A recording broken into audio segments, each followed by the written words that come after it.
Good morning. Reinventing yourself, a fresh new opportunity. What are we talking about when we use these words, reinventing ourselves? We're talking about personal transformation. We're talking about becoming the person that we truly want to be. And the first question is why? Why do I want to reinvent myself? And the second question is how? Why? Because there is a question flying up into the air. Are we living to our fullest potential? Do you have the sense when you wake up in the morning that you are living to your fullest potential? When you have to deal with a challenge, a problem, do you have the feeling that you are using all your capacities, all your talents, and all your dormant energies? Okay, Mario, let's say that we are aware that we are not living to our fullest potential, but how can we overcome the limits of our minds? This is what we are going to see throughout this talk. First, we have to go back to the 17th century. You can see on the screen a very well and respected philosopher. His name was René Descartes. And he's very well known for his works. He was the father of modern philosophy and the father of rationalist philosophy. He stated something very profound, who had an influence in our modern society. He said, "Cogito ergo sum." I think, therefore I am. I think, therefore I exist. He put a lot of emphasis in the power of the intellectual mind. And in some way he neglected the power of other part of ourselves, which is at least as powerful as the intellectual mind. We all know from experience. Nobody has to tell us that, because we already know that our emotions, not our intellectual mind, our emotions drive creativity, drive energy and behavior. So how comes that since the 17th century we haven't given emotions such an importance in our lives, such an importance to transform ourselves so that we become the people that we truly want to be? When we find purpose, true purpose and meaning in our mind, in our being, we unleash our personal power. So if you want to unleash your true power, the power that you have as human beings, don't pay too much emphasis on the intellectual mind. Go to what really inspires you, what really touches you, what really moves you to become your best. So the key is not resources. Many times when we are faced with change, ambiguity, and uncertainty, we start to ponder, if I had enough external resources, if I could have more tools, then I would dare to take that step forward. The key is not resources. The key is resourcefulness, which means your inner resources, your dormant energies, capacities, and talents. And I will tell you a story, a very beautiful and profound story, that in some way conveys us this message: the power of emotions to unleash our inner power. You can see here on the screen a girl with a woman. The girl was born in Alabama at the end of the 19th century. She was born without any physical disability. But when she was 16 months old, she got very sick. She had a meningitis. And as a consequence, she became blind, deaf, and mute. Very few people thought that this girl had any future. who would have a future being blind, being deaf, and being mute? But the woman who is with her, Annie Sullivan, thought that this little girl had a bright future if she could tap into her dormant energy, if she could inspire that lady to become who she could truly be. As a consequence of this interaction, this little girl, Helen Keller, became the first woman in history who graduated with honors from Harvard University. Here you can see Helen Keller with Anne Sullivan playing chess. On one occasion, when she was a very famous lady, a news reporter interviewed her, and he asked her, "Miss Keller, is there anything worse than being blind?" And she answered, "Yes, sir. There is something worse. It's worse if you can see, but you don't have a vision. Because depending on how you see the future, you live the present." This is a very powerful message, and we need to reflect upon it. Because what these two women were telling us is that we do not need to be trapped in our way of being in case that we don't like it. We can set ourselves free. That's the first message. The second message is that our biography is not our destiny. Your past doesn't determine your future. So we can get rid of all those excuses. If I had been loved more, I would be different. If I had gone through the university, I would have a bright future. Your past, it's not your future unless you decide so. You are free human beings. You can make your own choices in life, despite what the past is telling you. The third message, if you really want to unleash your true potential, you need to spend time creating a compelling future, using your imagination, looking for that possibility who truly inspires you to become your best. Once, many years ago, I felt the need to reinvent myself. And I looked for that possibility. And the possibility was personal freedom. I needed a kind of freedom that I was not experiencing in my life. And that possibility truly inspired me, touched my heart, moved my action. And I know how many windows have opened in my life because I decided to create that possibility within my heart.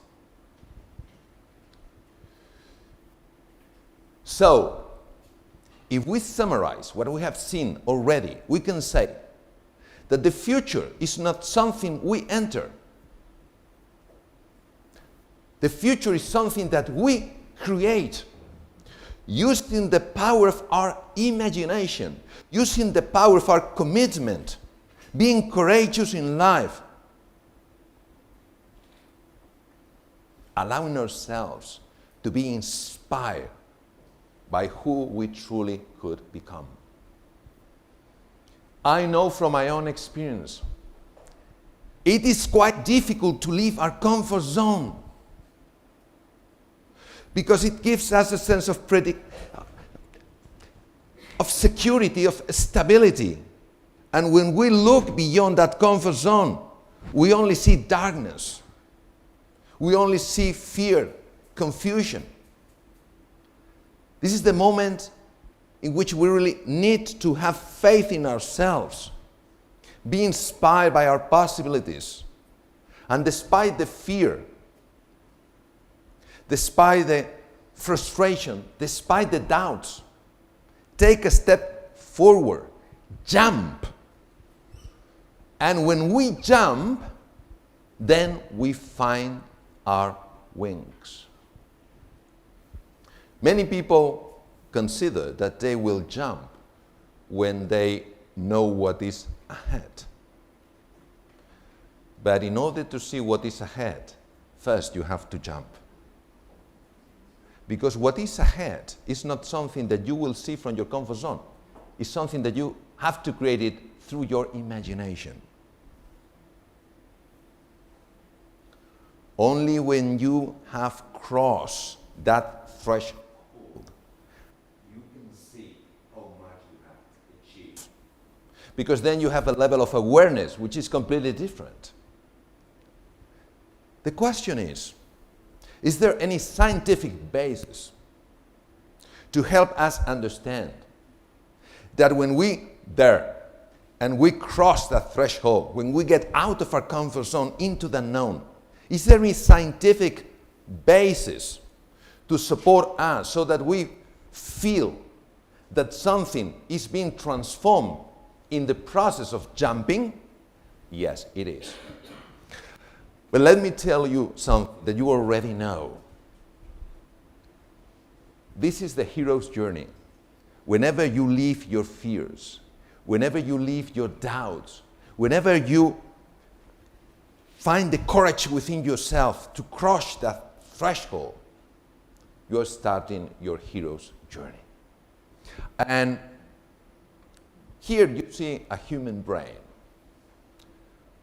We know, because we have very powerful neuroimaging techniques, that when we have the courage to cross the threshold, because we're inspired by a possibility, we are seeing in our mind's eye our dream. Despite the fact that we feel the fear, the frustration, the sense of being lost, there are so profound changes in the brain. For instance, it has been shown that when we feel that inspiration, that thrill coming from our dream, despite the fear and despite the doubts, there is an increase in the blood flow of the prefrontal cortex of the brain. You see here some of the arteries of the prefrontal cortex. It means, in plain words, that we analyze much better, that we become more alert, that we learn faster, and we are more creative. This is the activating reticular system, which is in the middle of the brain. When we have faith in our possibilities, when we are inspired by those possibilities, despite the fear and despite the doubts, this part of the brain works much more effectively. It means that you see much more, that you are less distracted, that you make little mistakes, not huge mistakes, because you can see more. But if there is a person in the whole history of humankind who has shown us the power of believing in our dreams, of taking that step forward into the unknown, inspired by that dream, by that possibility, that person is Santiago Ramón y Cajal. He won the Nobel Prize in Physiology and Medicine in 1906 for his amazing discoveries of the neurons. And he said, all human beings can become, if they truly want, sculptures of their own brain. Many people thought when he said those words that he was speaking metaphorically. He wasn't speaking literally. He couldn't demonstrate it because he didn't have at that time the technology which is needed in order to demonstrate his findings. But let me explain to all of you what he found. These are some of his wonderful drawings. He found something very peculiar on the dendrites of the neurons. Those tiny structures that he called spikes. And he thought that when you really embark yourself in this hero's journey, the number of spikes would increase. Those spikes are needed in order to create new connections with other neurons, what we call synapses. Synapses take place at the level of the spikes. So what Santiago Ramón y Cajal discovered was that when we are inspired, touched, and moved by a possibility, and we there to take a step forward and to cross that threshold, when we get out of our comfort zone, the neurons start to connect in a different fashion, which means that you become smarter, you become more intelligent. There is also another finding which is much more recent. It was the result of a collaboration between the Karolinska Institute and the Salk Institute in San Diego. These are stem cells located within the brain, in the cavities of the brain.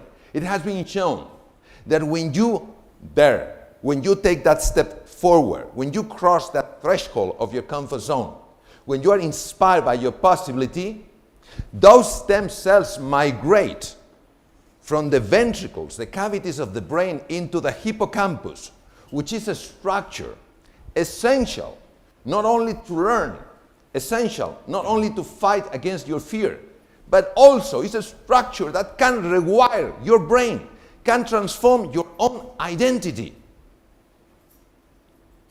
So we can reinvent ourselves. Every day is a fresh opportunity to do so. Here you have some stem cells in the hippocampus which are being transformed into new neurons.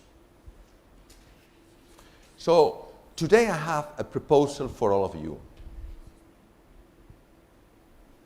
The proposal is the following one. Spend time dreaming. Spend time finding your possibility. What is that possibility that could transform my own life? Maybe it's the possibility of being courageous. Maybe it's the possibility of being bold.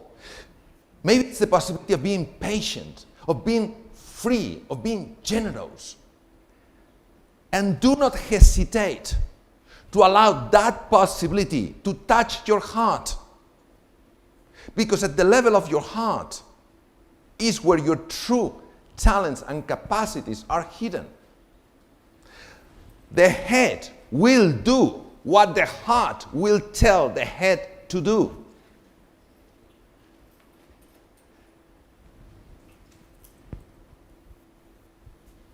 Remember the hand.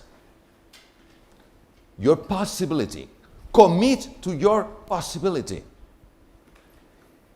If your possibility is not a priority, it will not have any power on you. Every day we have to do something to make that possibility real in our lives. A little step. Plan, a little plan. You don't have to create a wonderful, a huge, a perfect plan. A little plan, small plan. Act according to that plan. Learn from the mistakes and improve. Think big. You deserve to think big. You deserve to have a good life. You deserve to make your dreams real.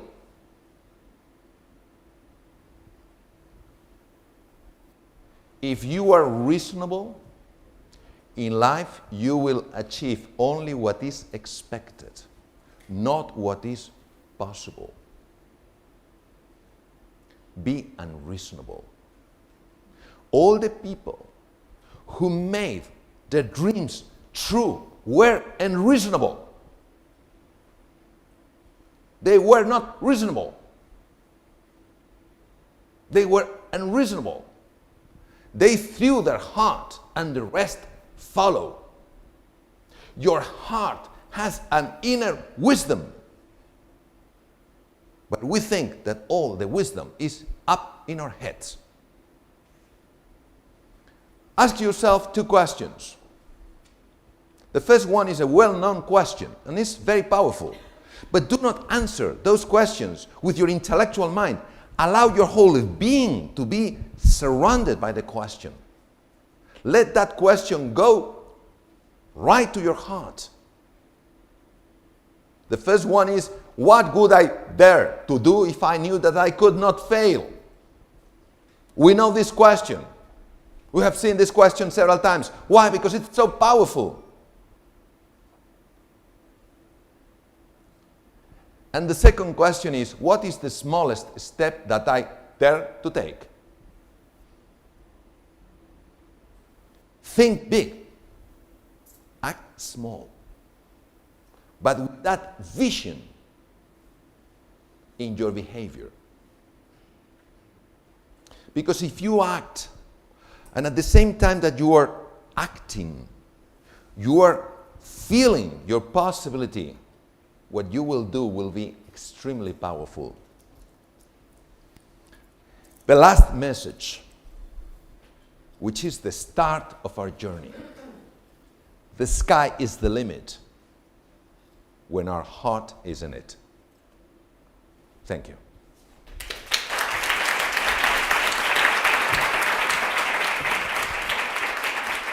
Thank you.